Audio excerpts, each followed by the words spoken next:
Yes, welcome back students.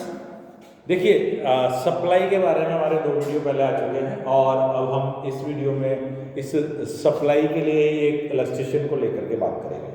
तो आपको ये पीडीएफ भेज दी जाएगी, जो इलस्ट्रेशन है उसकी पीडीएफ बना करके, और आज इन वीडियोस के साथ आपको सेंड किया जाएगा। इसी के साथ जो नोट्स तैयार किए गए हैं उसकी पीडीएफ भी आपको आज है जो कंफर्म मिल जाएगी। तो देखें इस इलस्ट्रेशन को।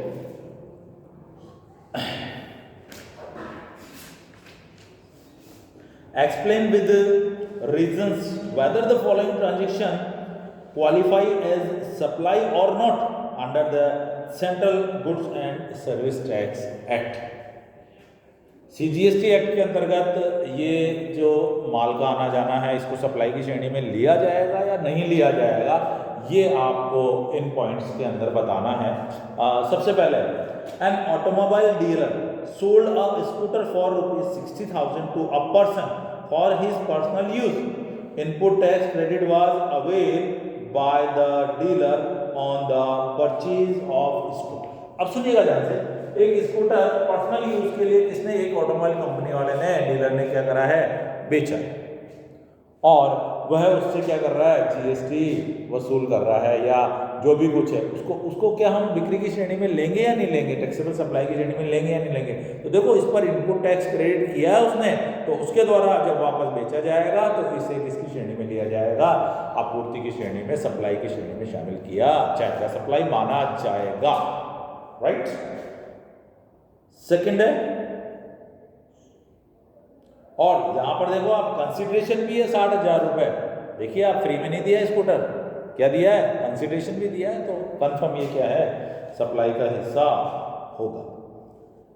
सेकंड देखें, a registered dealer sold 100 shares of a public limited company for ₹2 lakh to an employ of a private company and received an old car of his personal use as consideration।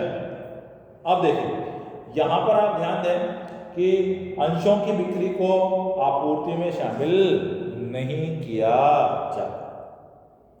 पहले बताया मैंने, अंशों और प्रतिभूतियों की बिक्री को आपूर्ति में शामिल नहीं किया जाता। परंतु आप यहां देखें, रजिस्टर्ड डीलर सोल्ड किया है, रजिस्टर्ड डीलर ने कितने, 100 से, तो जो रजिस्टर्ड डीलर है उसके लिए ये क्या है, सप्लाई कही जाएगी। रजिस्टर्ड डीलर के लिए सप्लाई होगी, परंतु किसकी सप्लाई होगी, सेवाओं की सप्लाई, सर्विस की सप्लाई कहलाएगी, ना कि किसी प्रकार के माल की सप्लाई। राइट। आगे देखें, ABC limited gave its 10 old computers to a charitable school permanently for no consideration, कोई कंसिडरेशन नहीं है, और चैरिटेबल में क्या दे दिए, 10 ओल्ड कंप्यूटर दिए हैं, 10 old computers. Input tax credit was availed on these computers. देखिए, यदि इनपुट टैक्स क्रेडिट ली गई है तो ऐसी स्थिति में इसको आपूर्ति माना जाएगा, चाहे प्रतिकृति के बदले नहीं हो। सुनिएगा, इसमें अधिनियम में सूची 1 में निर्दिष्ट गतिविधियां यदि बिना प्रतिफल की जाए तो उसे आपूर्ति में शामिल किया जाएगा। अनुसूची 1 में दिया गया है कि ऐसी व्यावसायिक संपत्ति या स्थायी रूप से हस्तांतरण या निस्तारण किया जाए जिस पर इनपुट टैक्स क्रेडिट किया गया है। इनपुट टैक्स जब उसको खरीद के लाए थे तो उसके ऊपर टैक्स दिया था। भाई अब सुने, आप इसको थोड़ा समझने की कोशिश करें। एक बिजनेसमैन है, उसने 10 कंप्यूटर खरीदे, काय के लिए, बिजनेस यूज के लिए। बिजनेस यूज के लिए जब भी खरीदेगा वो, तो वो सप्लाई की श्रेणी में आएगा, वहां से टैक्स लग करके आया और यहाँ वो काम आ रहे हैं। अब इस साल उसका टैक्स बना 5 लाख रुपए, उसने 1 लाख रुपए तो उस कंप्यूटर पर टैक्स दिया भी है और 5 लाख वसूला भी है। तो जो 5 लाख वसूला उस कंप्यूटर पे नहीं, और माल पर भी अगर वसूला है, और अगर वो माल के लिए, मतलब अपने यहाँ की संपत्तियों के लिए अगर वो टैक्स देता भी है तो उसकी भी क्रेडिट मिलती है। अब उसका इनपुट टैक्स रेट उसने ले लिया 1 लाख रुपए, और 4 लाख रुपए टैक्स गवर्नमेंट को दे दिए, 5 लाख कलेक्ट किए उसमें से, और कहा 1 लाख तो मैंने कंप्यूटर पे दिया था, वो तो आपका यहाँ एडजस्ट हो गया, बाकी 4 लाख ले लीजिए।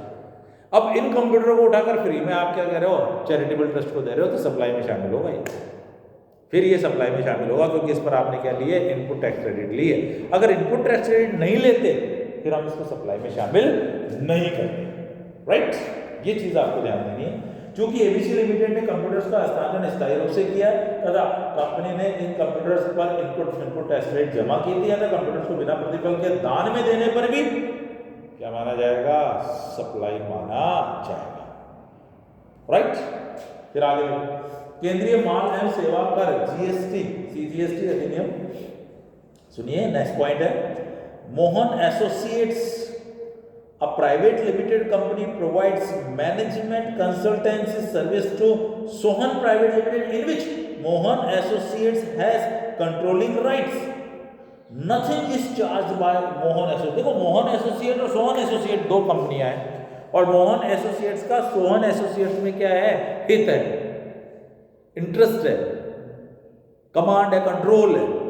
ऐसी स्थिति में मोहन ने सोहन को अगर फ्री में भी कोई सलाह दी होगी सोहन लिमिटेड को, तो भी वो सप्लाई की श्रेणी में आएगा, बिल्कुल उसे सप्लाई माना जाएगा, चाहे उसके बदले कंसिडरेशन लिया हो चाहे न लिया हो, क्योंकि ये रिलेटेड हो गए एक दूसरे से। और मैंने कहा था रिलेटेड पर्सन की दशा में यदि प्रतिबल नहीं है तो भी सप्लाई माना जाएगा, राइट। नेक्स्ट देखें, XYZ Motors limited engaged Birla Car Limited as an agent to sell car on its behalf. For this purpose, XYZ Limited Motors supplied 100 cars to Birla Car Limited at its showroom located at Rohtak in Haryana. यहाँ देखिए एजेंसीशिप का संबंध हो गया, dealer बना लिया Birla motor limited को, और ऐसी स्थिति में यदि माल की सप्लाई कर रहे हैं तो वो सप्लाई की श्रेणी में शामिल होगी भी। चाहे प्रतिफल कब आएगा, बाद में आएगा, कैसे, वो डीलर सीधा उसके खाते में ही तो भेजता है पैसा। आपने कोई कार खरीदी तो क्या आपके यहाँ पर जो गाड़ी कंपनी है उसके खाते में जाते हैं क्या पैसे? नहीं, सीधा मालिक के खाते में जाते हैं। यहाँ तो केवल कुछ परसेंटेज होता है वो मिलता है उनको। तो ये सप्लाई की क्या होगी, टैक्सेबल सप्लाई होगी। तो that's all for illustration of supply. Thank you very much.